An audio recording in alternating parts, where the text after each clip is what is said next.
Okay, so good afternoon, everyone. Welcome to today's episode of Modesty's Money Masterclass, Season 2, episode number 36.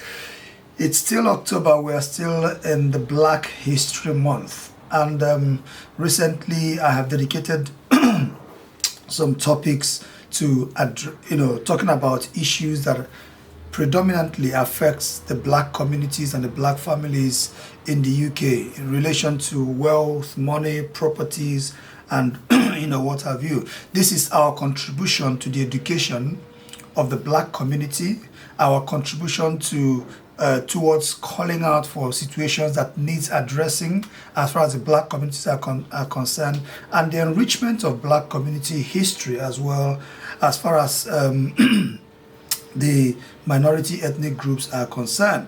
So today, in this session, we're going to be talking about something really, really important. And trust me, you're going to be very, very much better off, listening to this, watching this, and above all, sharing it among people that are within your community. Because this is a session, this is a topic, this is an educational expose that's many more people need to hear about. So what are we talking about today? We're going to be talking about addressing the wealth gap between the blacks and the whites. Addressing the wealth gap between the blacks and the whites. And the topic already suggests and tells you that we are not here to debate whether there is a gap, whether there is a wealth gap between the blacks and the whites. It exists. What we're here to talk about is addressing it. What is driving it? Why is that gap? How wide is that gap? What is the gap all about? And how can that gap be closed so that we can bring some kind of or some sense of equality when it comes to wealth accumulation, and generational wealth transfers, especially in the modern democracy, especially in the modern world, in places like UK and the US.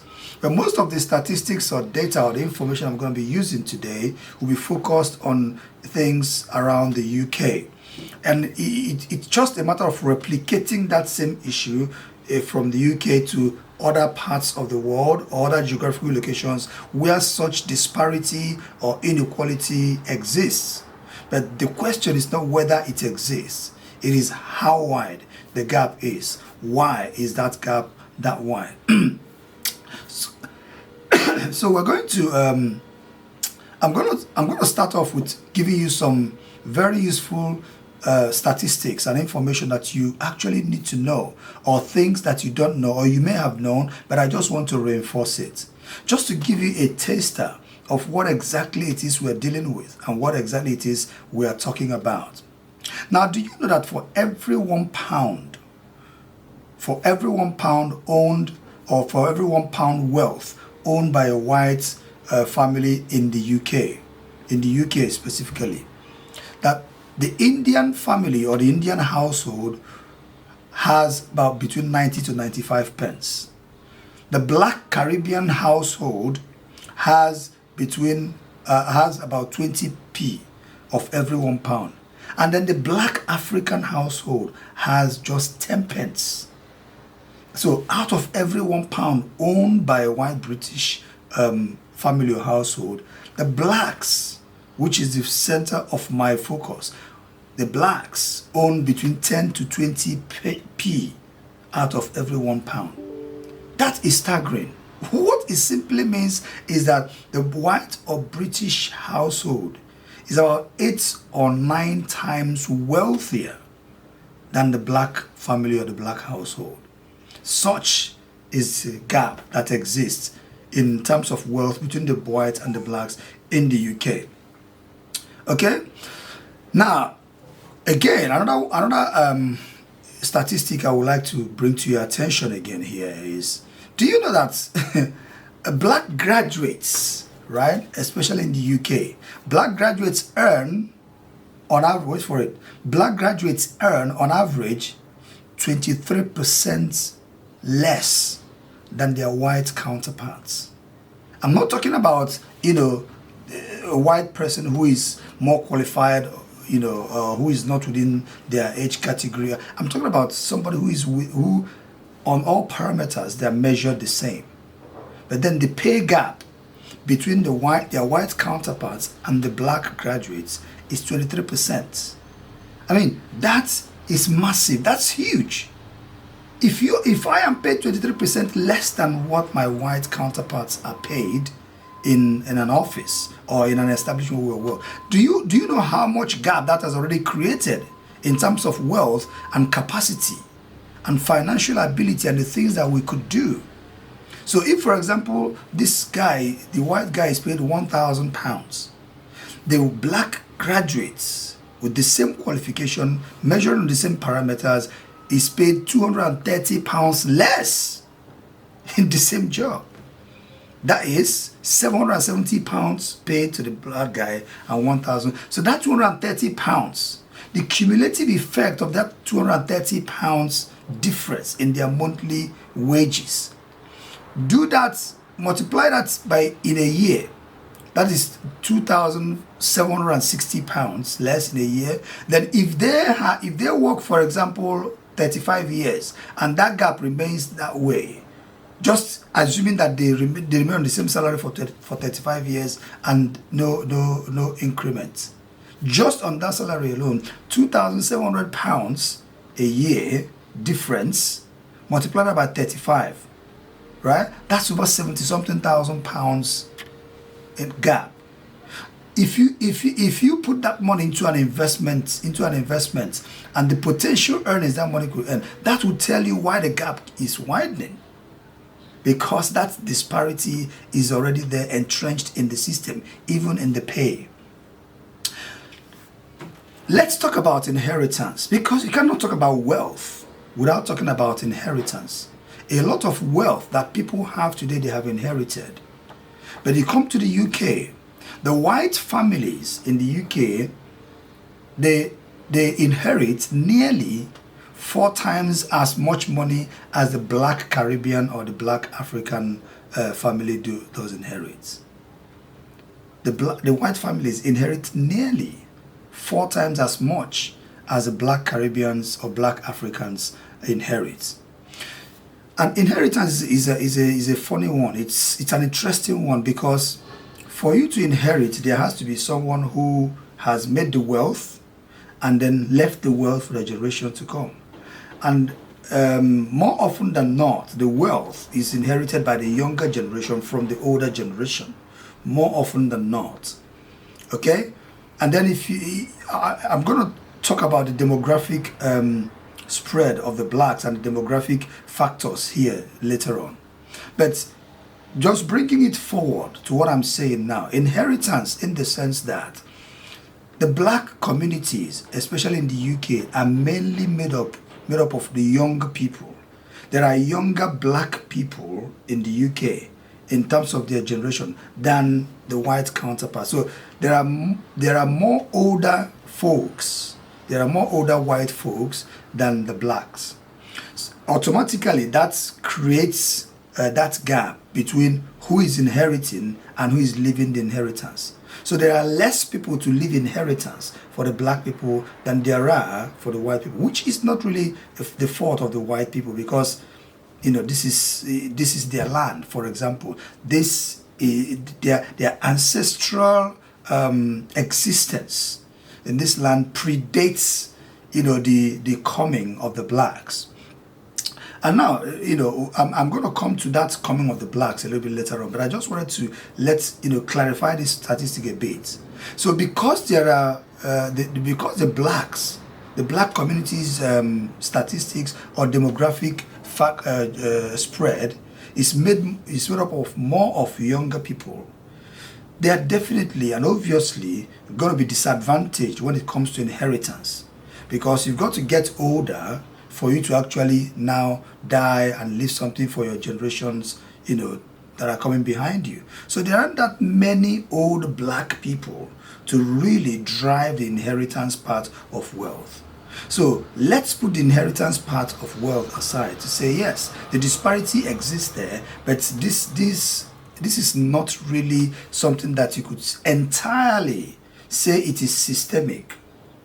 because I want to focus more on systemic issues here that is creating this gap more than anything else. So there are bits of it that are systemic when it comes to inheritance, because you can only leave behind what you were able to acquire. And if the systemic issues, kind of prevented you from acquiring as much wealth as possible, then obviously there will be less or nothing to actually leave behind where you are going. Okay, so there's a bit of systemic issue contribution to that, but at the same time, when you look at the ancestral roots and the ancestral situation here, the blacks are obviously from day one being disadvantaged ancestrally, because this is not the ancestral land. Okay, then pension-wise, when we talk about wealth, especially in this part of the world, you cannot take pensions away from the wealth that people have built over the years. You'll be talking about wealth in terms of pensions. You'll be talking about wealth in terms of properties. You can talk about wealth, which includes insurance policies and, maybe investments that people have, other investment that people have here and there. But let's take pension, which forms part of the wealth that's being transferred or could be transferred from one generation to, because yes, you can will your pension to your generation. You can transfer your pension to your generation. But let's look at wealth as well, and the sort of gap that exists on the pension side of things here. Now, 8% of black pensioner families, only 8% of black pensioner families are able to draw from their private pension. Only 8% of black pensioner families are able to draw from their from their private pension. Now compare that also to their white counterparts. Not only that, only 8% of black pensioner families are able to draw from their private pension. That pension that they are drawing from as well, they earn, or they have at least almost £200 less every week that they draw from the pension compared to their white counterparts. So not only are there far fewer pensioners, black pensioner families, who are able to access private pension, the private pension they are drawing, what they are taking home in terms of that pension drawdown is almost £200 a week less than their white counterparts. £200 multiplied by 52 weeks, right? That's £10,400. So they are £10,400 a year worse off than their white counterparts, even when they draw down on that pension. That again is another big gap that you could identify. Now there was also a statistic that was run between 2016 and 2018, right? These statistics looked at the percentage of UK households that own the homes that they live in. Between 2016 and 2018, it showed that about 63% of households in the UK own the property they live in. Okay? Now, out of that 63%, only 30% of black Afro-Caribbean households own the property that they live. Only about 30% own the property that they live in. Now, measure that against their white and other ethnic counterparts. 68% of white households own the property that they live in. And then 74% of Indian households own the property that they live in. Again, look at that disparity. 30% against 68% of white households who own houses. So home ownership, there's a big margin, a big hole, a big gap in terms of home ownership as well between the blacks and the whites, especially in the UK as well. Remember, everything I'm saying here is relating to the UK household, and then we can replicate that and see what it looks like in other countries or geographical locations. So, and remember what I said, that you cannot talk about wealth and not talk about wealth accumulation, not talk about properties and pensions and investments and all that. So you look at the gap in home ownership alone, and then that tells you what it will look like generations to come if this trend continues and if this gap is not closed. So apart, if you now set the home ownership thing aside, let them talk about the accumulation of wealth through home ownership. What proportion or what part of the wealth that is being accumulated through home ownership is attributed to the blacks compared to what is attributed to the white families or the white communities? Do you know that statisticians looked at the spread of wealth that is accumulated through home ownership, and they came to the conclusion that the median wealth accumulated by the black families through home ownership is 0. The median wealth accumulated through home ownership of wealth, right, by the black families is 0, compared to a median of 115,000 pounds by the white families. 0 to 115,000 pounds. I mean, just check that out. Okay? Again, that is a big gap that, is a big void to fill when you look at the spread of the wealth that is accumulated by black families through home ownership and home acquisition compared to the white camp, 0 to 115,000 pounds.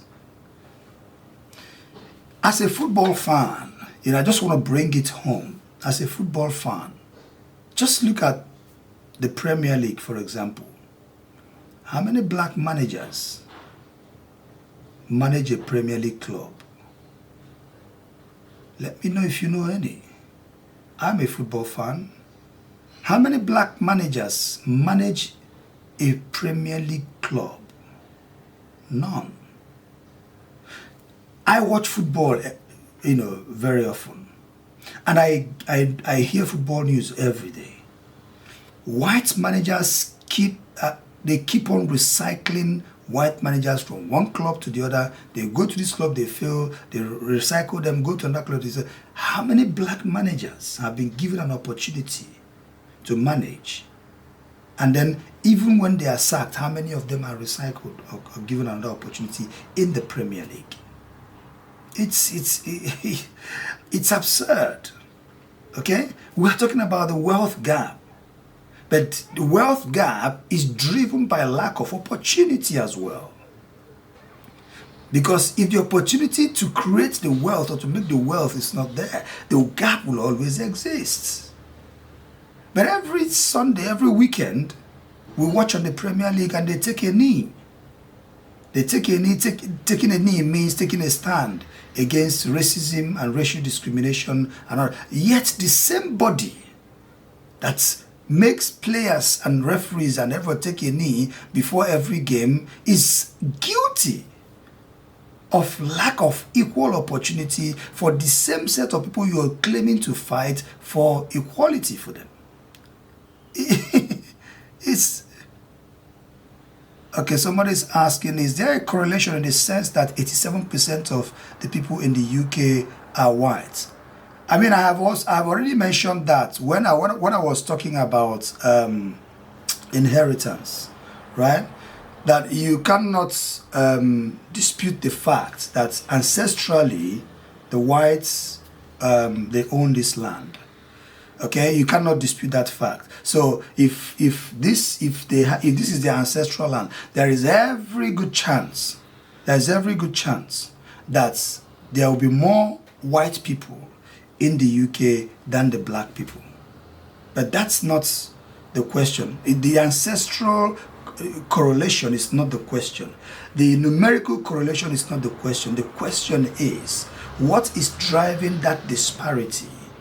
Is there a systemic link to that disparity? For example, why would a black graduate earn 23% less than their white counterparts? That is not down to numerical correlation. That is down to systemic failure. Okay? that's where we are trying to beam the searchlight on. Those systemic correlation, why would that happen? And then if you talk about population as well, look at the statistics I released about percentage of people who own the homes they live in.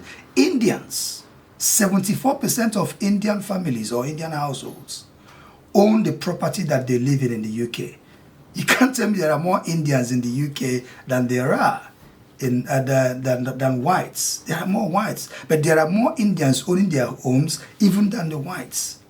So 68% of whites own the house they live in, but 74% of Indians own the home that they live in.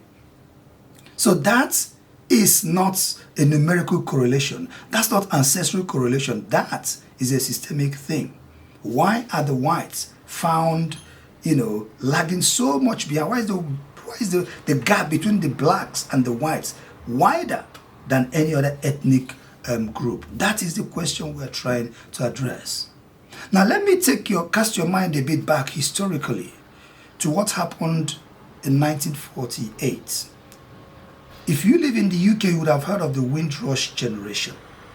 The Windrush generation are the people who were brought into the UK after the World War II from the Caribbean islands.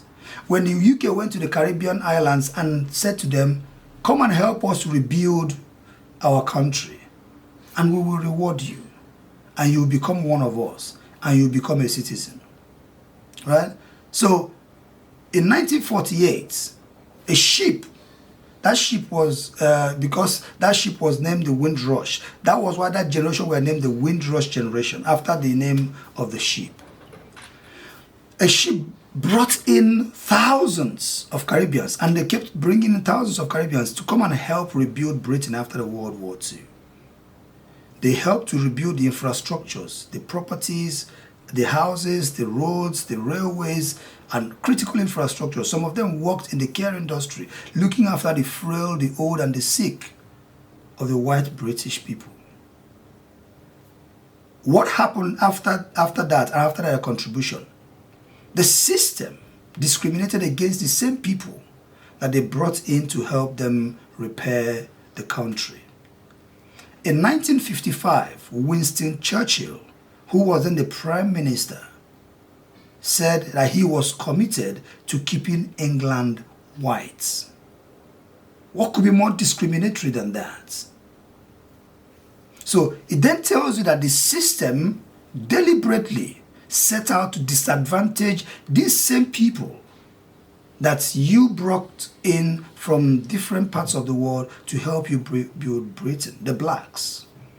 And then in 1968, Enoch Powell, a British MP, made that speech that he called Blood of Rivers.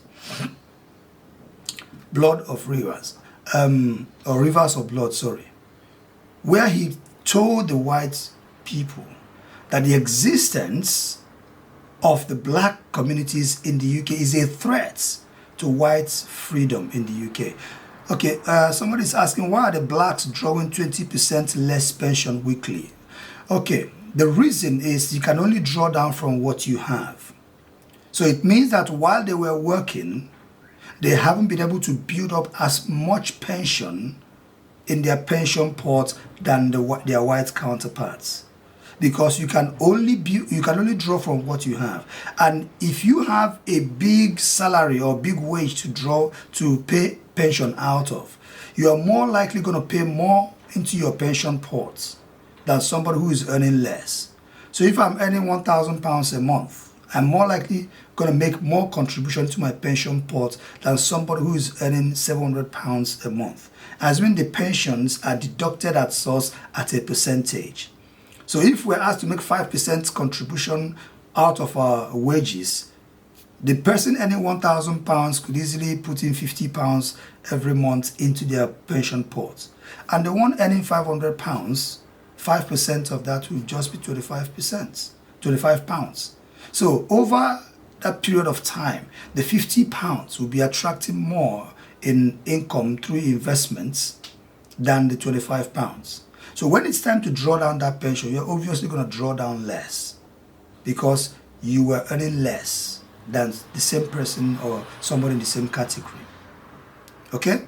So that's why they are drawing down less. So it brings us to that issue of lack of opportunities or lack of equal opportunities. Are the blacks exposed to the same level of opportunities that their white counterparts are exposed to? Going back to what I was saying about the Windrush generation. So these discriminatory utterances followed by laws that prevented the blacks from accessing critical infrastructures and critical amenities like healthcare, properties, education, and housing and all that. That created that gap. And the impact of that deprivation at that time is still being felt by the generations of that Windrush generation up till now, by the black people up till now. Because if from that 1948 that the Windrush generation were brought into this country, if from that time the ground was made level for them and they had access to housing, to education, to healthcare, and all the things that their white counterparts had access to, their generations coming after them would have something to inherit and would also take up future opportunities and would be better off. But if up till the time of Theresa May was the Prime Minister just a couple of years ago. Do you know that was actually when the Windrush scandal was brought to the open? This was since 1948. And decades and decades later, they were still being threatened with deportation. People from the Windrush generation who came here and were told that they would become British citizens. Up until the time of Theresa May, just a couple of years ago, they were still being threatened with deportation because they don't have papers. Since 1948, they have not even, normalized their paperwork. And we're talking about opportunities. That is where the gap has been created since 1948. So I was listening to the news, I was hearing stories of people talking about them receiving letters from the Home Office as recent as 3 years ago, telling them that they would deport them because they haven't got papers. And these people have lived in this country since the 50s or the 60s. How are you going to be deporting them? Even their own children were being threatened with deportation. So that is where the gap is, and that's what was driving that gap. But trust me, what I am telling you is just a tip of the iceberg. I have not even touched the major areas that we need to talk about, but I'm just laying the foundation. I just want to use this session to lay the knowledge foundation or the foundational base of the discussion, which we are going to continue from next week. Because on this base, we're going to build the real conversation of this gap, how it is systemic, and what we need to do and how we need to close this gap. Because we cannot be celebrating the Black History Month without pointing out these things that needs to be addressed, even within the black communities as still it is. So folks, thank you so much for joining me today.